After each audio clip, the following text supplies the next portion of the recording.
നമസ്കാരം. കർണാടകയിൽ വലിയ തരത്തിൽ അഴിമതിക്കെതിരെ പ്രവർത്തിക്കുമെന്നൊക്കെ പറഞ്ഞ് മുന്നോട്ട് വന്ന അല്ലെങ്കിൽ സമാധാനത്തിന്റെ സന്തോഷത്തിന്റെ ചന്ത തുറന്നു എന്നൊക്കെ പറഞ്ഞിട്ടായിരുന്നു കോൺഗ്രസ് അധികാരത്തിൽ വന്നത്. രാഹുൽ ഗാന്ധിയാണ് ഈ സമാധാനത്തിന്റെ ചന്ത എന്നൊക്കെ പറഞ്ഞ് മുന്നോട്ട് വന്നത്. അപ്പോ ഈ ഒരു വിഷയത്തിൽ അല്ലെങ്കിൽ കോൺഗ്രസ് അധികാരത്തിൽ വന്ന സമയം മുതൽക്കേ തന്നെ കർണാടകയിൽ നിന്ന് പുറത്തേക്ക് വരുന്ന വാർത്തകളൊന്നും തന്നെ ശുഭകരമായിട്ടുള്ള ഒരു കാര്യമല്ല കോൺഗ്രസിന്റെ ദേശീയ നേതൃത്വത്തിന്. ഇപ്പോൾ ഏറ്റവും പ്രധാനപ്പെട്ട ഒരു കാര്യം എന്ന് പറഞ്ഞാൽ കഴിഞ്ഞ ഒരു 3 ദിവസങ്ങൾക്ക് മുന്നാണ് കർണാടക മുഖ്യമന്ത്രി സിദ്ധരാമയ്യെ പ്രോസിക്യൂട്ട് ചെയ്യാനായിട്ട് അവിടുത്തെ ഗവർണറുടെ ഒരു അനുവാദം ഇപ്പോൾ ഉണ്ടായിക്കൊണ്ടിരിക്കുന്നത്. അപ്പൊ കാര്യം എന്താണെന്ന് വെച്ചാൽ പതിവ് പോലെ തന്നെ വർഷങ്ങളായിട്ട് കോൺഗ്രസ് ചെയ്തുകൊണ്ടിരിക്കുന്ന കലാപരിപാടി ഈ കഴിഞ്ഞ വർഷവും അധികാരത്തിലെത്തിയപ്പോൾ അവിടെ നടപ്പിലാക്കി എന്നുള്ള വാർത്തകൾ തന്നെയാണ് വരുന്നത്. മൈസൂർ അർബൻ ഡെവലപ്മെന്റ് അതോറിറ്റിയുടെ ഭാഗമായിട്ട് അവിടെ ഒരു വലിയ അഴിമതി നടത്തിയിരിക്കുന്നു. അതിൽ മുഖ്യമന്ത്രിക്ക് കൃത്യമായിട്ടുള്ള പങ്കുണ്ട് എന്നുള്ള തരത്തിലേക്കുള്ള വാർത്തകളാണ് വരുന്നത്.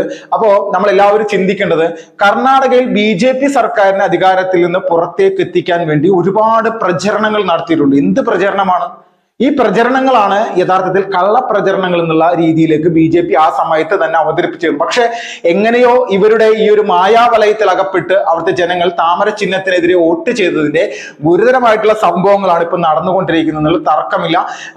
അവിടുത്തെ ഏറ്റവും മുഖ്യമായിട്ടുള്ള കാര്യം, അവിടുത്തെ വലിയ തരത്തിൽ ജിഹാദി ഗ്രൂപ്പുകൾക്ക് ഒരു കൃത്യമായിട്ടുള്ള പിന്തുണ കൊടുക്കുന്ന രീതിയിലേക്കുള്ള കാര്യങ്ങളാണ് ചെയ്തു പോരുന്നത്. അവിടുത്തെ ആഭ്യന്തരമന്ത്രി പറഞ്ഞൊരു കാര്യമുണ്ട്. 2020-21 കാലഘട്ടത്തിൽ അവിടെ ശ്രീകൃഷ്ണ ജയന്തി സമയത്ത് കൃഷ്ണാഷ്ടമി ദിനത്തിൽ ഒരു വലിയ സംഘർഷമുണ്ടായി, കലാപം ഉണ്ടായി. ഈ കലാപത്തിന്റെ പിന്നിൽ പ്രവർത്തിച്ചത് പോപ്പുലർ ഫ്രണ്ട് എന്ന് പറയുന്ന സംഘടനയാണ്. നിരോധിക്കപ്പെട്ടതാണ്. ഈ സംഘടനയുടെ പ്രവർത്തന നേതൃത്വം അവിടെ വലിയ രീതിയിൽ ഗൂഢാലോചന നടത്തിയ കലാപത്തിൽ ഇന്ന് ആ കേസ് പിൻവലിക്കാനും അകത്ത് UAPA പ്രകാരം അകത്തായ ജയിലിലായ PFI പ്രവർത്തകരെ പുറത്തേക്ക് കൊണ്ടുവരാനും വേണ്ടിയിട്ടുള്ള ഒരുപാട് പരിശ്രമങ്ങൾ നടന്നു. കൂട്ടത്തിൽ അവിടുത്തെ ഹിന്ദു സമൂഹം നേരിടുന്ന, പ്രത്യേകിച്ച് ഗോത്ര മേഖലകളിൽ, ഈ വനവാസി മേഖലകളിലൊക്കെ വലിയ തരത്തിലുള്ള ഒരു പ്രതിസന്ധി നേരിടുന്നത് കർണാടകയിലെ ഹൈന്ദവ സമൂഹം.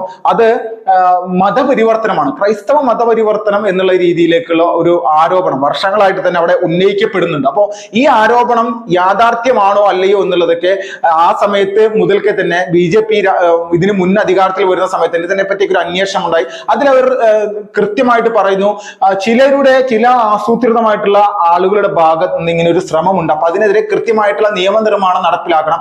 ആ നിയമനിർമ്മാണം നടപ്പിലാക്കിയാൽ മാത്രമേ ഇതെല്ലാം ഒരു പരിഹാരമാകൂ എന്ന് പറഞ്ഞുകൊണ്ട്, അപ്പോ ഈ നിർബന്ധിത മതപരിവർത്തനത്തിനെതിരെ ഒരു ബില്ല് പാസ്സാക്കുന്ന ഒരു കാഴ്ചയുണ്ടായിരുന്നു. അപ്പൊ ഈ ബില്ല് BJP സർക്കാർ പാസ്സാക്കിയത് ഇപ്പോ അത് പിൻവലിക്കാൻ വേണ്ടിയിട്ടുള്ള വലിയ രീതിയിൽ ഒരു പരിശ്രമത്തിലാണ്.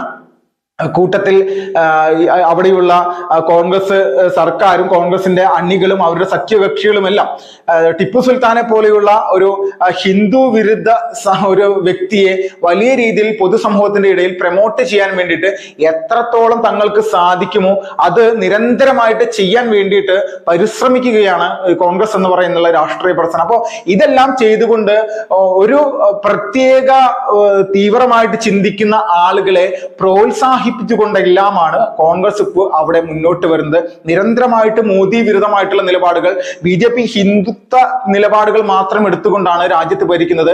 കർണാടകയിൽ അതിനു വേണ്ടിയുള്ള നിരന്തരമായിട്ടുള്ള ശ്രമങ്ങൾ നടത്തുന്നു.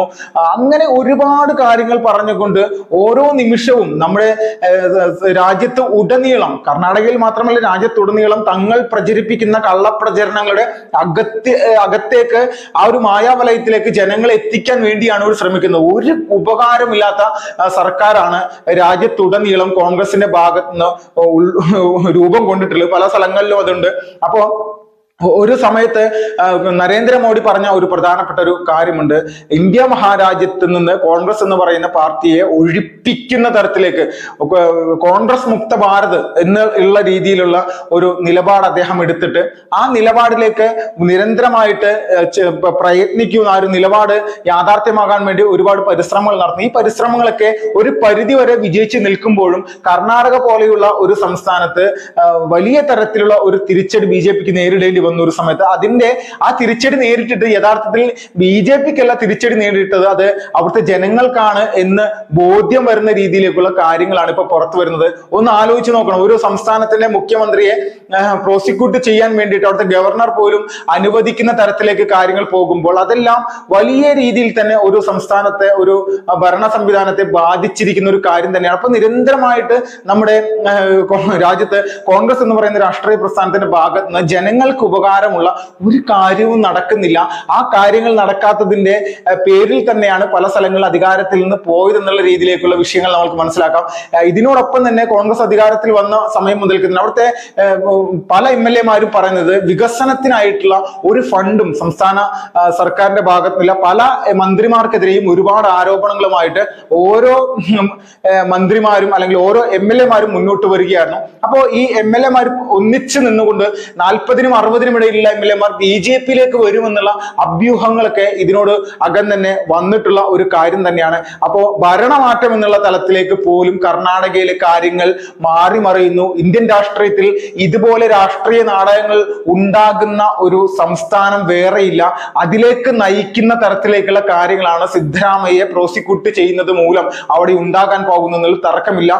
ശിവകുമാർ നടത്തിക്കൊണ്ടിരിക്കുന്ന രാഷ്ട്രീയ കരുനീക്കങ്ങളുടെ ഭാഗമാണ് ഇപ്പോഴെല്ലാം ഉണ്ടായിക്കൊണ്ടിരിക്കുന്ന ആരോപണങ്ങൾ ഒളിഞ്ഞും തെളിഞ്ഞുണ്ടാകുന്നു. ഈ ആരോപണങ്ങളെല്ലാം കൃത്യമാണോ അല്ലെങ്കിൽ അതിൽ എന്തെങ്കിലും തെറ്റുണ്ടോ എന്നൊക്കെ വരും ദിവസങ്ങളിൽ നമുക്ക് കാണാൻ സാധിക്കും. എന്താണെങ്കിലും മുഖ്യമന്ത്രിയാകാൻ ഒരുപാട് ആഗ്രഹിച്ചിരിക്കുന്ന വ്യക്തിയാണ് DK ശിവകുമാർ. അപ്പോൾ ശിവകുമാറിനെ സംബന്ധിച്ച് ഏത് രീതിയിലുള്ള നിലപാടെടുത്തിട്ടാണെങ്കിലും സിദ്ധരാമയ്യ ആ ചുമതലയിൽ നിന്ന് ഒഴിവാക്കുക, അതിനു വേണ്ടിയിട്ടുള്ള കലാപരിപാടികളാണ് നടത്തിക്കൊണ്ടിരിക്കുന്നത് എന്നുള്ള രീതിയിലേക്കുള്ള കാര്യങ്ങൾ തന്നെ പുറത്തേക്ക് വരുന്നുണ്ട്. അപ്പോൾ ഇതെല്ലാം മനസ്സിലാക്കിക്കൊണ്ട് സിദ്ധരാമയ്യ തന്നെ ഇനി മറ്റെന്തെങ്കിലും ഒരു കടുത്ത നിലപാടിലേക്ക് പോകുമെന്നറിയില്ല. എന്താണെങ്കിലും BJPയെ സംബന്ധിച്ച് വളരെ ഗുണകരമായിട്ടുള്ള കാര്യങ്ങളാണ് അവിടെ നടന്നുകൊണ്ടിരിക്കുന്നത്.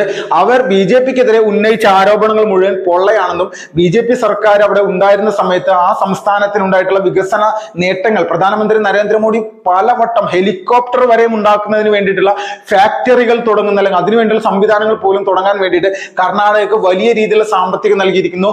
ദുരന്ത നിവാരണത്തിന് വേണ്ടിയിട്ടുള്ള ഒരുപാട് സാമ്പത്തികം കർണാടകയ്ക്ക് പ്രത്യേകം നൽകിയിട്ടുണ്ട്. അപ്പൊ BJP എന്ന് പറയുന്ന രാഷ്ട്രീയ പ്രസ്ഥാനത്തിന് വലിയ സപ്പോർട്ട് കേന്ദ്രത്തിൽ നിന്ന് ജനങ്ങൾക്ക് വേണ്ടി പ്രവർത്തിക്കാൻ ഉള്ള ഒരു അവസരമാക്കിക്കൊണ്ട് അതിനുവേണ്ടിയുള്ള എല്ലാ സാധ്യതകളും മോദി നൽകിയിരുന്നു. മോദി നിരവധി തവണയാണ് ഇന്ത്യ മഹാരാജ്യത്ത് ഒരു പ്രധാനമന്ത്രി ഏറ്റവും കൂടുതൽ സന്ദർശനം നടത്തിയിട്ടുള്ള ഒരു സംസ്ഥാനം ഏതാണെന്ന് നോക്കിക്കഴിഞ്ഞാൽ ഡൽഹി കഴിഞ്ഞാൽ അത് കർണാടകയാണെന്നുള്ള തർക്കമില്ല. ഡൽഹിയിൽ എന്താണെങ്കിലും പോയല്ലേ അല്ലെങ്കിൽ അവിടെ ഇരുന്നല്ലേ പറ്റൂ. പക്ഷേ മറ്റ് സംസ്ഥാനങ്ങളിലേക്ക് പോയതിൽ ഏറ്റവും കൂടുതൽ കർണാടകയാണെന്നുള്ളത് നമുക്കൊരു തർക്കമില്ലാതെ തന്നെ പറയാൻ സാധിക്കുന്ന വിഷയമാണ്.